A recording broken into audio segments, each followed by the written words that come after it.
In terms of our physical relationship, it was off the charts. Of course it was. Fabulous. Now this is anxious attachment worst nightmare, isn't it? Yes. The abandonment is big and fast. A bit of housekeeping before we begin Where You Left Them, the Dad Hugs podcast. Harry and Emma are not therapists, and your needs will be specific to your circumstances. The opinions expressed in this podcast should not be construed as formal advice. Some stories have been amended and simplified for narrative flow, and names have been changed to protect the anonymity of our contributors.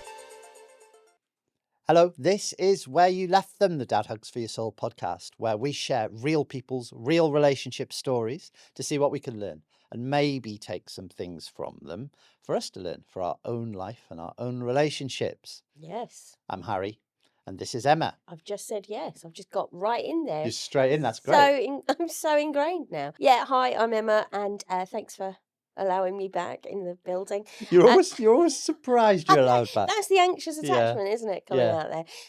And yeah, thanks for all your stories. They're amazing. And every week I'm learning things. So hopefully you are too. Yes. And of course, as you are learning things, we want to hear from you too.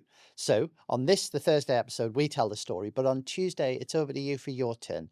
We want you to give us feedback and we want to hear your stories. So go to dadhugsforyoursoul.com/podcast, where you'll find forms and comment sections where you can leave your opinions and let us know what you think of both our little dissections of the stories and the stories themselves, and give us some feedback on what you've heard. I'm excited about this, as usual. Are you? Shall we crack on? Shall we crack on? I'm on. So, Emma, today's story is from Jonathan. Okay. Oh, a lovely man. I like a man. I mean, you know, a story from a man. Oh, we know. Carry on. Dear Harry, my story has many echoes of things I've heard you speak about. I was with my girlfriend for 9 months, and although it wasn't long, it was intense, often the way. It was not without its issues from the start. I was older than her. She had recently been divorced. It was tough, too, that although we worked for the same company, and that is how we met, we lived in different cities.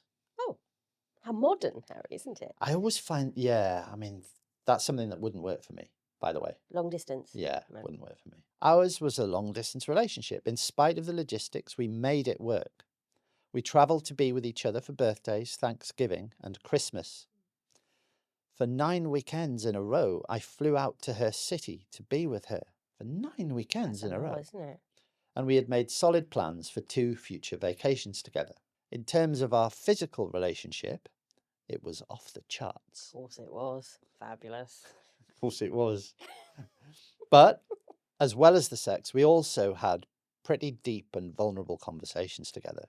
I supported her through some post-divorce chaos and health concerns, and she started introducing me to her friends. Oh. I thought we felt like partners, and I actually started to imagine a future together. Things changed, though, after I had a bad accident. When I found out I needed surgery for a broken leg, without even asking, she flew out to see me and stayed with me in hospital. Oh. That's sweet. Yeah.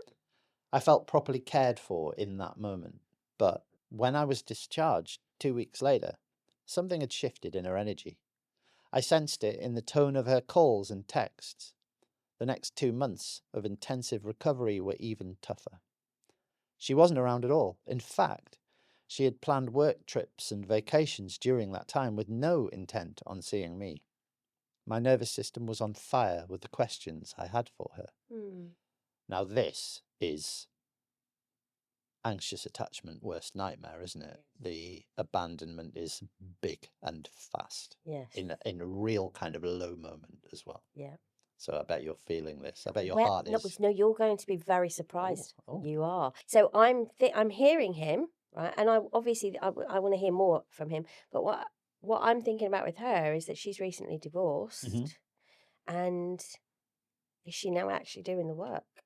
Oh, is she doing the work? Is it? Oh, interesting. I don't know. Carry on. My nervous system was on fire with the questions I had for her. Eventually, I asked what was going on. And by text, she said that she needed to pull back because she was overwhelmed. Okay. Her life was too chaotic, and she needed to decide what she wanted. I just refused to accept that as a real reason. Later, she called back, though. This time, she said that our age gap was too large, and she wanted to start a family with someone closer in age. Ouch. And worse than that, then came. She said that she'd never really had feelings for me anyway.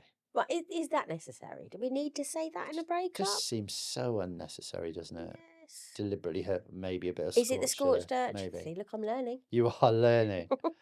We're so proud of you. Thank you. It just hadn't been that serious for her. I was devastated, of course. At my lowest point, this was how she left me. She called about a week later, but there was no real concern from her. She was cold, mechanical, and condescending. Oh. I couldn't say much, but I did ask her if she found someone else. She denied it, but I had my doubts. And just 48 hours later, her friend posted a social reel of the two of them drunk and laughing at a concert. After that, there was nothing. No reaching out at all. A month on, she sent a brief text, just breadcrumbs really. I responded and asked her if she wanted to take ownership of her behaviour, which I felt had been totally dishonest. But I never heard back. Another 2 months went past, and by some kind of fluke, we ended up at the same out-of-town work event. We saw each other, but neither of us spoke. We gave forced smiles. So awkward, isn't it? But that was it. It was awkward and painful. She seemed as embarrassed as me. It was later that day, though, that I learned through mutual colleagues that she was dating someone new. That really stung. It's been devastating trying to process this breakup, the blindsiding, the discarding, the minimizing of our relationship. In the 4 months that we've been apart, she has not once asked how I am, physically or emotionally.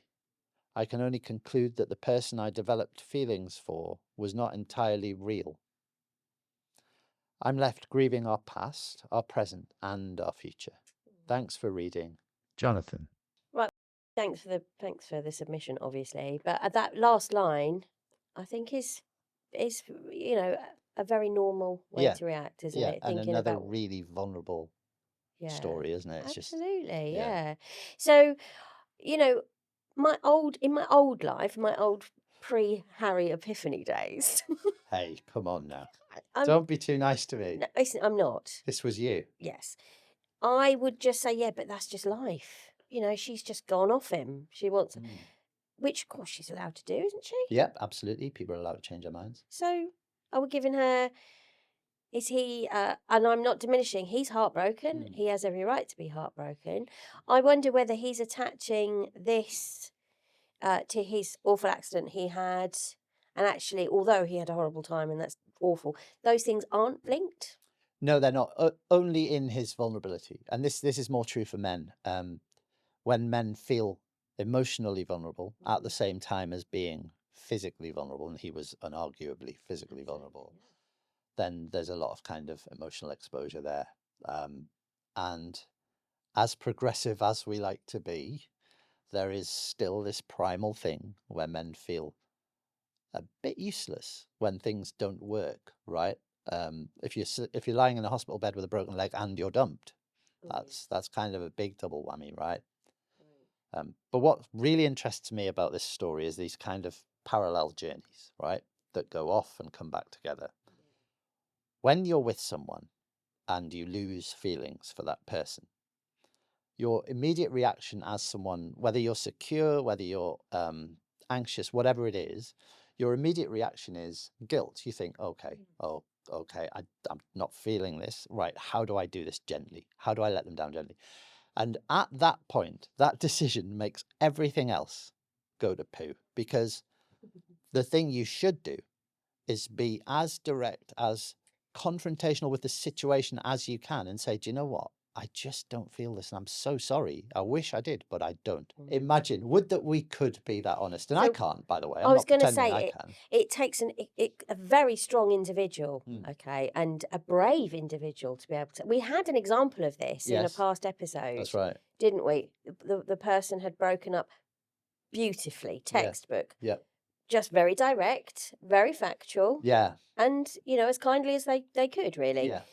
But yes, you should be saying, I'm sorry, I'm just not feeling it. This is not for me. Yeah. And that doesn't mean next week I might find someone next week who is for me. Mm. We all, but that person, his partner of the time, are we expecting too much of her? She's just a quote unquote normal person trying to navigate life like the rest of us. I mean, it sounds like she is, but everything that she does from that decision point to try and be kind, to pull away gently, goes the other instead way. of mitigating the pain, it exacerbates it. It makes it worse because everything that you do to try and soften it offers hope to the other person.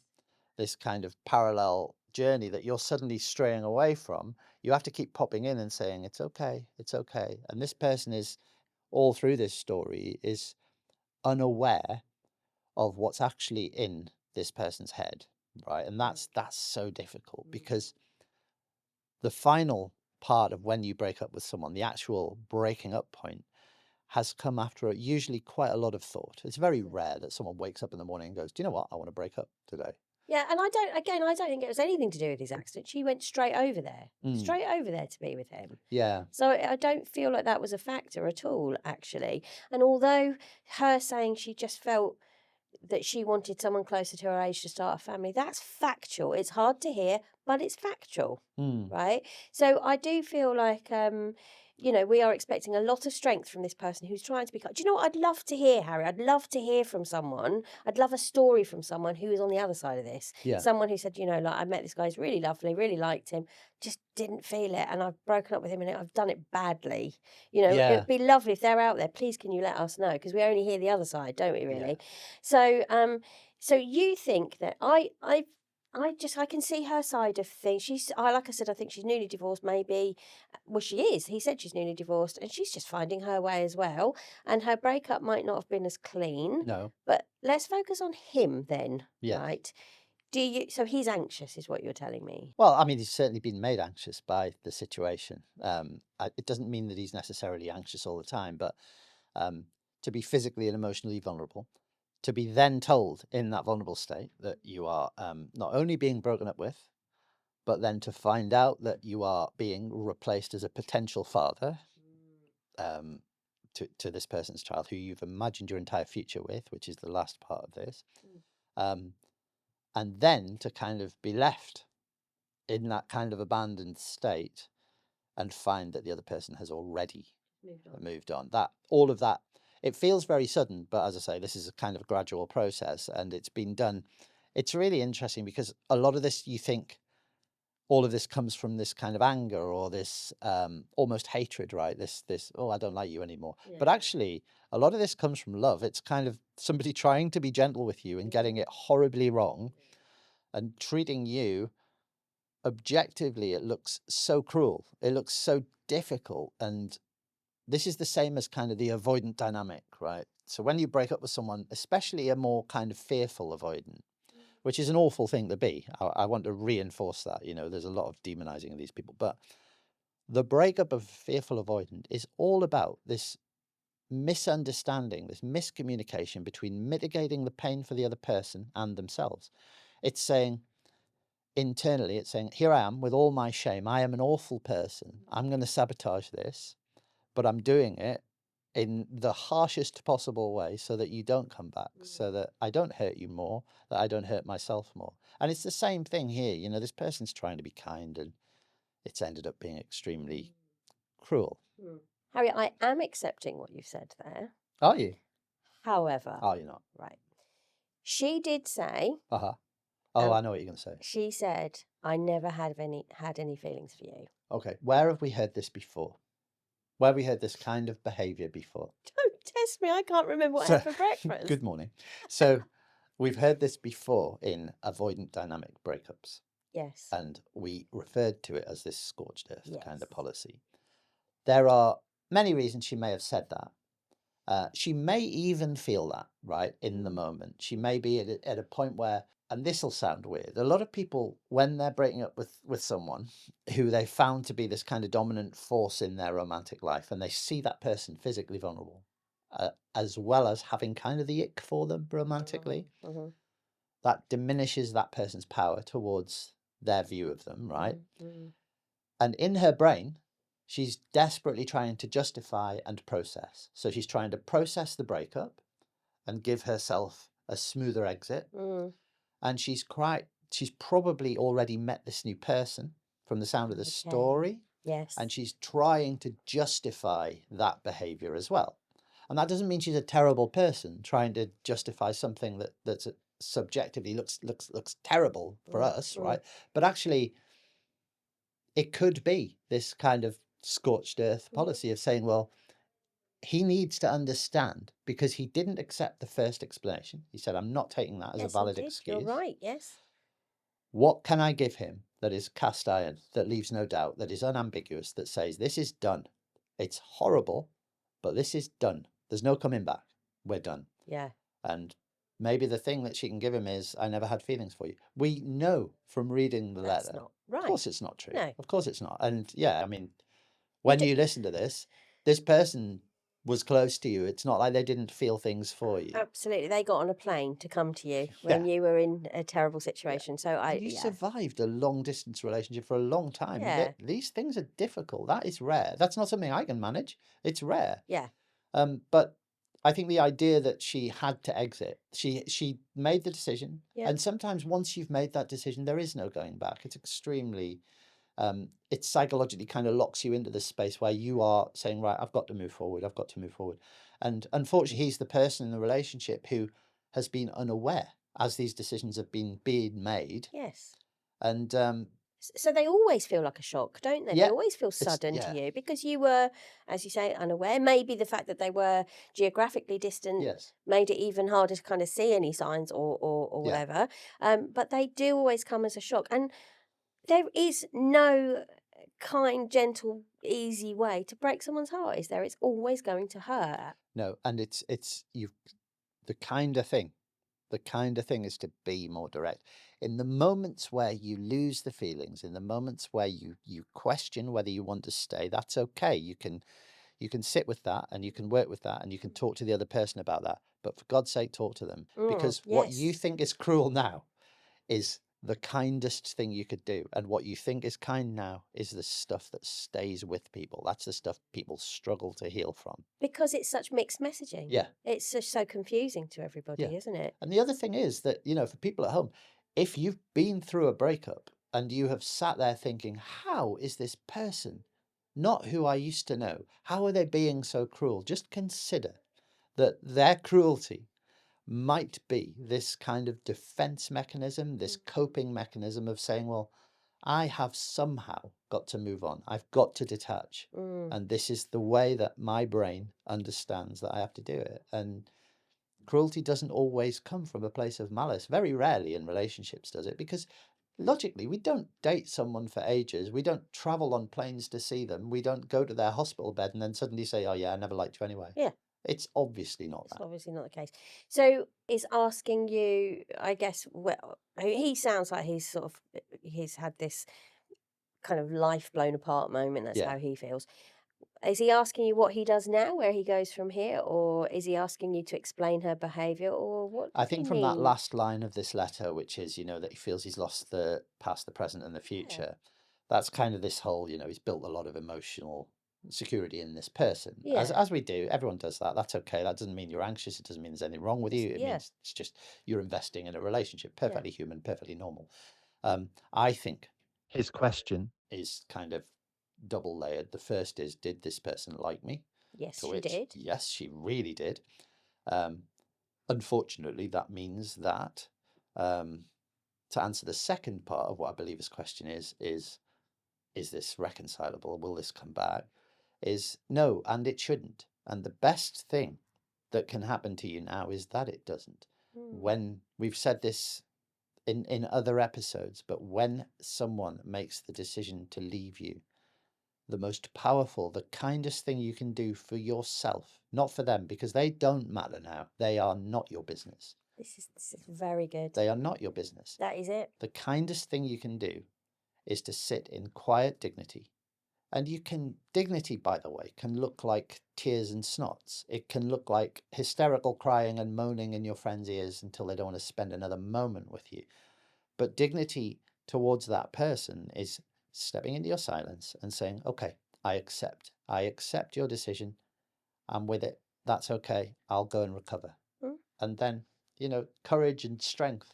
I did a video on this a while ago. Emotional strength is knowing that you want someone, knowing that they don't want you, and then making the decision to never see them again.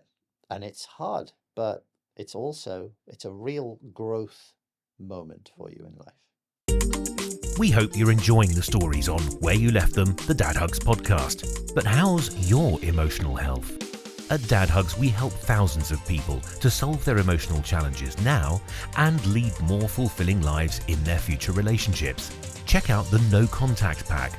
It's brutal, but it works, and it'll help you break the cycle and rebuild after a relationship breakdown. Or the Healing Anxious Attachment Pack, a deep reset for anxious attachers which will help you calm the fear of abandonment, stop the spiral of overthinking, and feel secure in yourself. Find our packs and see what hundreds of other happy users have said at dadhugsforyoursoul.com/packs. Harry, one thing I'd like to explore with this as well. One of your videos recently, or it might have been our discussion. Okay. You say it a It all lot. blends into one, right? Just all blurs. Just repeat myself. You said something along the lines of you think butterflies should be renamed as wasps, Oh, right? right, yeah. Not quite the scenario here, because that he expressed their relationship as very intense, almost like a match flare, this like blinding flame, and then it's gone really quickly. So is that his quote unquote type, or is that a function of their distance, do you think? And is that, is he going to go for that again?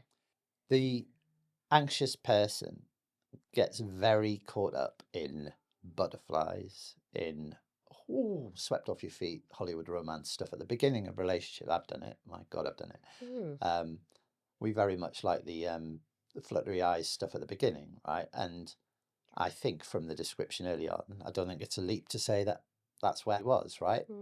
But on both sides, and I think that fireworks start is indicative of usually something that ends more toxically. It's rare that someone who stays with someone for a long time has this enormous kind of searing, passionate beginning. It's rare. And it's rare, by the way, in the same way that affair partners rarely stay together. Because where are you going to go from slipping off into a fancy hotel and... Oh, I always think this.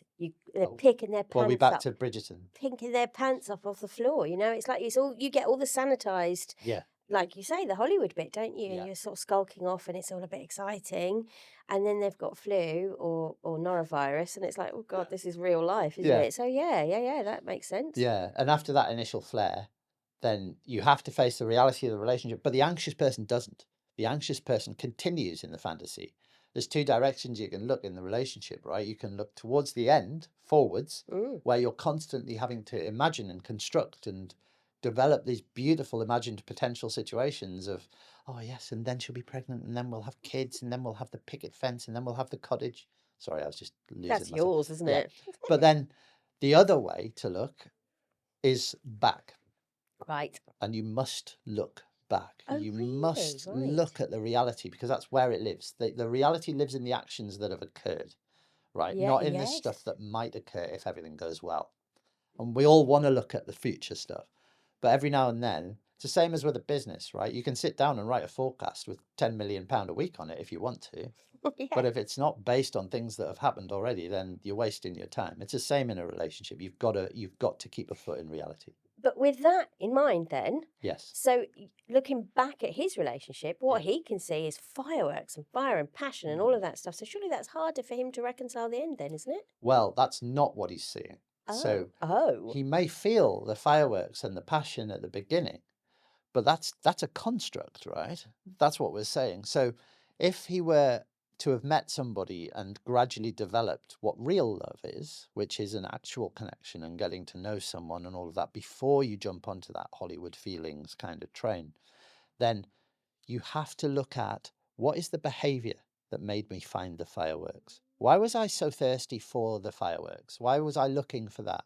What's missing in me that's the thing that makes me go all in? Because I can tell you that when you become more secure, when you meet people who come across as fireworks, they strike you as quite chaotic and quite stressful, and you See. sort of distance yourself a bit. So someone who's very full on for you, when you become more secure, not that that happens at my age, but imagine if someone was quite full on towards me now, I would be pretty uncomfortable with that, and I'd be saying, okay, because I'd want to know why. I'd want to know, Why they were really yeah, going for it. where's this coming from? So the other thing to say here is like when you asking for a friend, when you make that Anxious connection friend. with somebody, Mhm. right? The fireworks for you, they might be your own personal fireworks. They come further down the line, or Yeah, oh yeah, or they're there. You know, yeah. We're not against fireworks. no, it is. You just need to personally, it feels to me like we always talk about on paper. We had an on paper thing with Kate right at the beginning. Yeah. On paper, this looks amazing. In reality, it's like indoor fireworks. You know, those rubbish things that you light, and then you're like, "That's great," right? And then you go, but then you meet someone. And you have such a connection with them. Yeah. And then the fireworks are happening, and you're like, oh my God, that's just. Yeah. And so I'm going to give you a real miserable, cynical, Of course you are. Go on, then. devil's advocate stuff here. Imagine your relationship ended. Don't get upset. Yeah, go on. And you were sitting with me and you said to me, but Harry, it was so It was so perfect. great, It was yeah. amazing. The fireworks were incredible. The connection was incredible. The first thing that would be my job to do is to say, but was it? Yeah. You know, but exactly. was it? Or how much of this did you construct? Yeah. How much of this is real? How much of this is what you desperately wanted to be true? And so Yeah. you lived in that kind of, what's the film? Sixth Sense, where you live in this kind of, in Sixth Sense. They're all dead. Everyone said Bruce Willis is so desperate to believe that he's still in this Doesn't loving really. relationship that he ignores what's in front of him. And it's the same, it's this kind of thing where we live in the reality we desperately want, right? And we kind of turn our back on what's actually happening. Mm. You're fine. Don't worry. You're fine. You're only But- going to say that because I'll run screaming from the studio. But no, that is interesting. So he's presented what he thought was there. Yeah. But so he's And looking. that's also reflected, sorry to interrupt you, No, go that's ahead. also reflected in his refusal to accept the reason for the breakup. I found that's the thing that made me go. Yeah. You know, I don't think you ever need to go back and ask the should. You can internally not accept it. You can go home and say, well, that doesn't make any sense. And then you can kind of logic it in your brain and say, well, that's obviously not the main reason. But and often you will never know the reason. It's one of the hardest things about breakups. They are. You have to just let a lot of stuff go Yeah. that you desperately seek answers for, Yeah. which are not there, are they? So, so he's looked back. He's seen all this sort of stuff. What I'm interested about for him is looking forward. Yeah. I don't want him to shut off any part of himself. No. Because we're really, we feel like we want to protect ourselves when we've had a great hurt, but you then sort of create more problems for yourself. Yeah. And, well, how do you avoid that? So it's like surgery, this. It's you can't work on the bits inside you that are wounded unless you've already been cut open, right? Yeah. He's cut open now. Yeah. He might as well. Yeah. It's most effective to do work on your emotional makeup while you're in emotional pain. It's not very effective while you're just numb and going you're through okay. boring, dull, standard level life. When things are pretty damn hard is when you do the work, because that's when it'll be the most effective. There's a study recently in the US about students going through heartbreak. If you're a student going through heartbreak around your exams, you're going to take in an awful lot more information than your peers will, because you are so exposed to everything that you're just absorbing. Wow. And it's a similar thing. That's really interesting. Yeah. So Emma, question of the week this week is, what's a piece of advice, and I know you love advising because you're anxious, and anxious people love giving advice and never using it. What's a piece of advice that you would give your best friend, but you wouldn't do anything about yourself? Is there? How long is this one? Everything I tell her. Everything. I'm really sorry, Emma's best friend. It's Claire. Yeah, I hate to say it. Well, there's loads. I can categorise them. Just know that the answer is literally everything. It's because I look at it and wish I could take that advice. Yeah. And hope she will, because I love her so much. Yeah. right? And I want her to. I really see her value. I think she's beautiful. She's all of the all the things I love about her. I want her to love about herself, Oh, right. Okay. right? So it's noticing how great she actually is. Yes. Okay, that's lovely. Yes, that. And she says the same to me, and I don't listen to it. Neither of us listen to it. She is worse than me anxiously, I swear. We need to get her on. So, that. Everything I Everything. tell her. Every but single but thing. I guess to narrow it down, it would be please see your strengths because they are glorious. Lovely. That's lovely. Mine would be to pause. It's the same as like I am a little bit into myself emotionally, as you may have noticed, but mine is the same advice I'd give to my younger self, I think. It's to pause more, to respond instead of react, because as an emotional man, I used to go straight to reaction. And I think to my friends, a lot of them in emotional pain and stuff, it's very easy to react and say, oh, why have they done this? And oh, I want to say this, when pausing usually gives you a bit of time to put something together. Yeah, that's a really good one. Another thing I can't do. I go out of these sessions, right? I go out of these sessions thinking, oh no, I've got another kind of scroll of things I need to work on myself. And that's another We give you the one. tome to take You home do, every yes. single time. Yes. Actually, what am I taking home to do this Well, week? your activity of the week is this week, we're going to take you back to your lovely, glorious childhood. Oh, lovely. Relax. So, what I want you to do is, it's quite hard for people in anxious attachment to connect with their core self, right? Because a lot of the time we spend molding and shrinking ourselves into other people's lives and situations or into our relationship. One really effective way to get in touch with yourself and to find your own happiness is to connect with a moment in your childhood, and this is your task. I want you to focus on the last moment you can remember in your childhood, and I mean like under 15, in your childhood when you felt unbridled joy.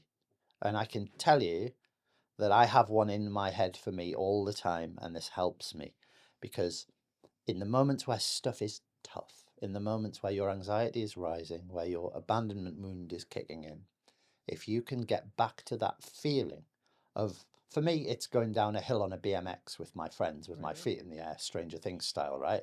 It really is. Like I Is that remember 80s? everything about that I moment. love that. I'm a Yeah. very old man Yes, I know. I'm the on same my age. stone Flintstones bike. But it is that. It is that. And if you can connect to that, but it has to be real and it takes some thought, this, because the first one that comes into your head probably won't be the one. So sit with it, focus on it, and then spend a bit of time just in that memory. So up to sort of 5-10 minutes actually feeling that memory properly. That's lovely. And then we'll follow up and find out what it was.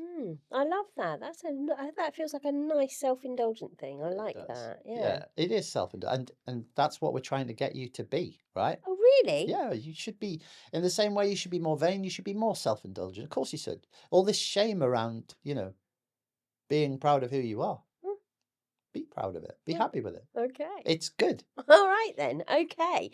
So I will also, at some point this week, require So much healing. require So a, much healing a to fit healing. in. I will require a healing tool to get me out of some sort of anxious spiral. So can you give us one of them, please? You will. The healing tool of this week is going to be timed sadness. Oh yes, we've Right. done this. So I we've know had a this. chat about this before when you were struggling a bit, Yeah. and we've all been there. Yeah. And this counts for you at home if you are in real emotional trouble, if you've just broken up and you think that your day is just back-to-back misery. There are ways that you can begin to take a little bit of control. And one of them is that you can set a timer. You might have an Alexa at home, or you can use your phone. Set a 10-minute or 15-minute timer and say, right, this is the time, this gap.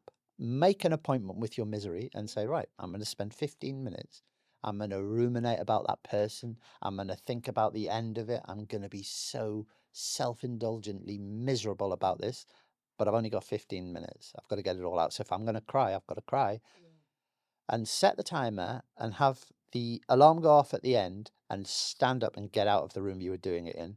and watch what happens. So that's the tool of the week. That's brilliant. And that works. Oh, that works. When you gave me that advice, I'm just going to put a little bit extra in here for the viewer.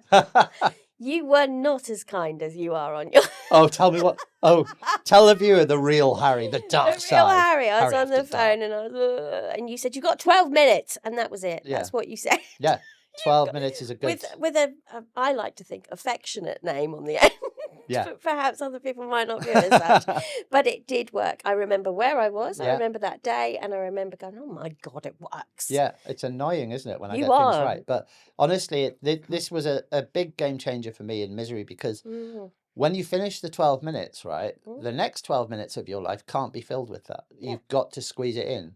And you may think, well, yeah, but I can't control when I'm sad and when I'm... You can. Yes, you can. You can cram it in. Because you anticipate that time, I'll tell you now. Absolutely.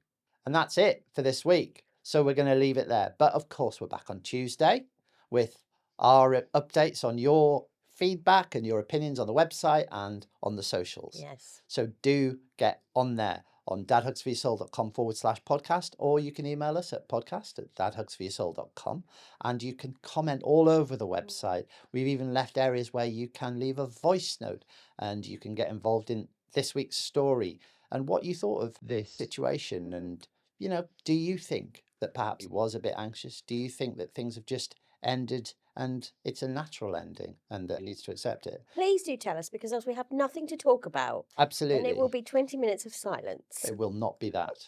It will not be that. As much as, don't worry, I'm with you.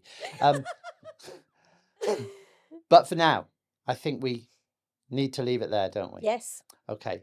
So, if you are wondering where your ex is and what they're up to, they're exactly where you left them. And they are doing exactly what they were doing. Big hug.